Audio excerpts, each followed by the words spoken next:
What's up, guys? Welcome back to Otherwood Games, and this week I just wanted to kind of talk to everybody about my trip to England over the past couple of weeks. So first of all, thank you guys so much for the support over the last couple of weeks while I released a couple of videos, and obviously I recorded those ahead of time, and hilariously basically right after I had set everything up to post and everything, the following Monday is when they started revealing the new rules for 11th edition for some of the new detachments and that sort of thing. And I was like, oh, well, that would have been nice to be able to have weaved into those videos, but don't worry, I do plan probably closer to the actual launch of 11th edition to kind of do a little bit of a talk through of how I plan to run my armies for Warhammer 40k in the new edition and see how that changes based on the new detachments that get released at launch. Obviously, some of the new ones are really cool and interesting for both Tyranid Tau and even the ones for Chaos Knights, but as it stands right now, I haven't looked too much into them just because 11th edition is still a month or so away, so I really want to see what 11th edition fully has to offer before I really start to pivot my kind of list building and things in that direction. Because they did mention that we're getting quite a few detachments when 11th edition actually does drop, so I'll be interested to see if there's any other ones that really fit with how I prefer to play Tyranids and Tau, and eventually Chaos Knights. But with that all being said, my trip to England was fantastic. We had a great time. We spent a few days in London. I was able to see the Tower Bridge. I was able to see the Tower of London, as well as just a bunch of stuff just around the area, and it was a great time. I walked a heck of a lot more than I normally do in my day-to-day, and it made me realize that I definitely need to start working on getting moving more often, so that way when I do take trips that require me to be out and about, moving around on my feet, I'm not as exhausted or as in pain as the bottoms of my feet were. But after a few days in London, we ended up going to Nottingham, and if you know, Nottingham is the place of Warhammer World. And boy, let me tell you, it was a trip well worth it. If you ever get the chance to go, I highly recommend going and seeing Warhammer World and paying to get into the exhibits, because the dioramas are just so cool. And even if you go and you don't see the exhibits, they have quite a few smaller dioramas in lobbies and around the play areas, as well as some of their community painted models and armies and that sort of thing. And honestly, there was so many cool paint schemes and cool ideas. There was this kind of like Grotling Tau army where someone basically had goblins that had taken over Tau battle suits and stuff, and it was really cool. There was this fantastic Tyranid paint scheme that I was just like, man, I wish I had thought of that. And it really was just like a breath of fresh air. Got me really excited to work on some new projects and stuff like that. Got me, excited to come back, get to work again on my Tyranids especially.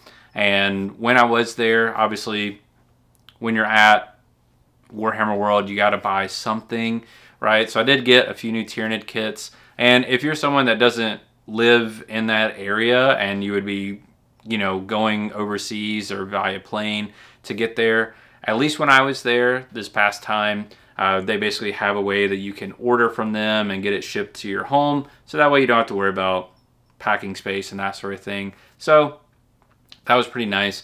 I got a few kits for Tyranids. So I got the Moloch and Trigon kit for Tyranids, and then I got a couple of Lictors. And then I also they had this special edition 30-year anniversary 40k book, just as something that was more collectible and something that I could only get there, So that was really exciting to just kind of be there, and the staff was great.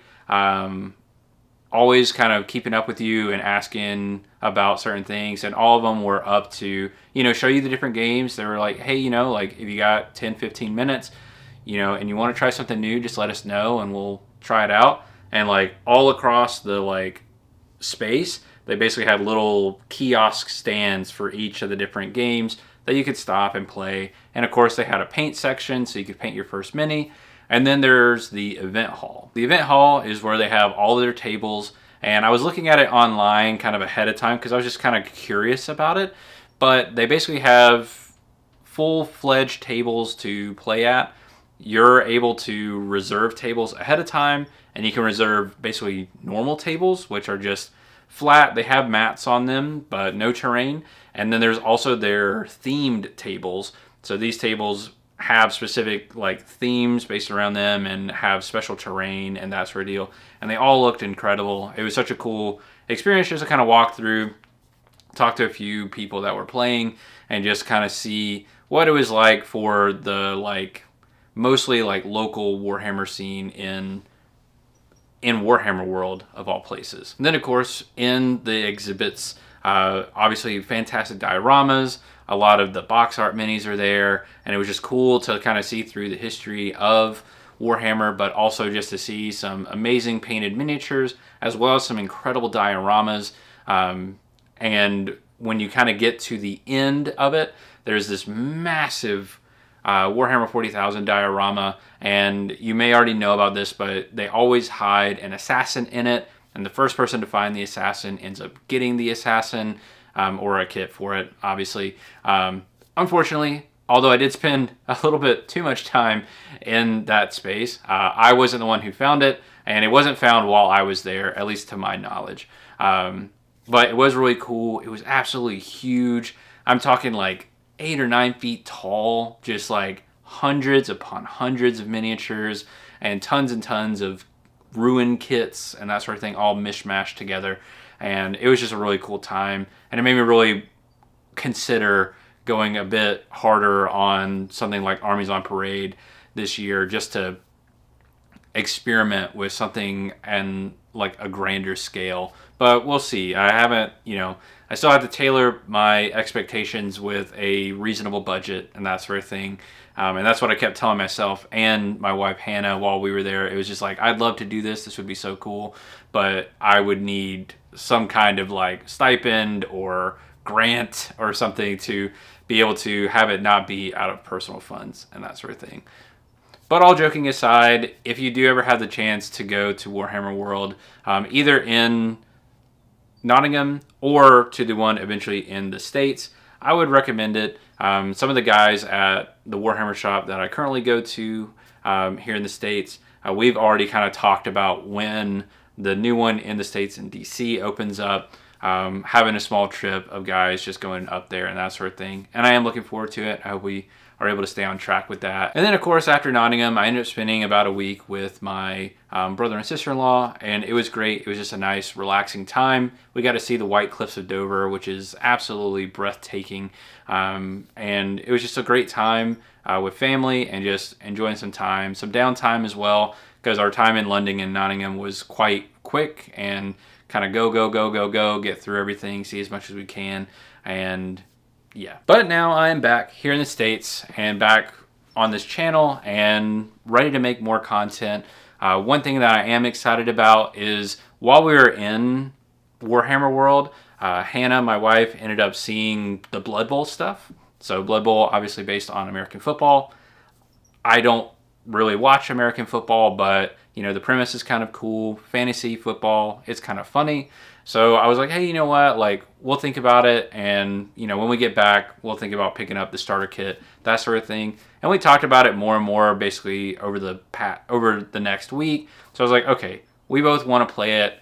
It's worth it to get the starter set and give it a shot. So I bought the starter set, we built it up, and we played it this week, and we both had a great time. So, and on top of that, some of the guys from my Warhammer store started playing Blood Bowl while I was in London and England. So when I came back, there's actually going to be a league starting up. So I'm still working on learning the game. There are a few kind of interesting niche kind of situations in it. But it is more of a skirmish game. It's a little bit quicker than 40K, at least the army scale and that sort of thing. So I'm excited to try something new. So I will be kind of posting probably another video on that, maybe in a couple of weeks after I get a few more games under my belt. And if you guys would be interested in, maybe a video of me painting through them, I still kind of got to decide which team I'm going to play in the league, but I do think I'm going to paint up the Bretonians that come in the box. My wife Hannah is going to be painting up the Tomb Kings, or at least she's going to try to. She has tried painting before. It doesn't really seem like it's her thing, but she did want to give it another try with these guys, so she'll be painting them up, and I'll be painting up the Bretonians. So if you're interested in that and want to see maybe some kind of like either tutorial or walkthrough of me painting in my process, drop a comment down below and let me know that that's something that you would like to see. Obviously, I will be making more content about Warhammer 40,000. The new edition is coming very soon. We're sort of in a limbo state right now. Obviously, it's like almost here and we get all these spoilers and everything. So I am going to start trying to compile up sort of the new stuff and hopefully have something ready for the launch of 11th edition to be able to do more so of a guide through the new edition for newer players as well as the veteran players that are moving from 10th to 11th, and eventually doing some kind of review of each of my armies, how they're looking for 11th edition, what I plan to do for this edition, and maybe some things that I might have changed with my collections for 11th edition once we know exactly what it's fully going to look like and what has changed. Look forward to that, and obviously I'll be covering a lot more of the other tabletop stuff that I like getting into as well. But yeah, thank you guys so much for watching. I'm really excited for the direction of this channel, and we had a lot of great interactions over the time that I was gone, so I'm looking forward to even more of that. So thank you all so much, and I will see you in the next one.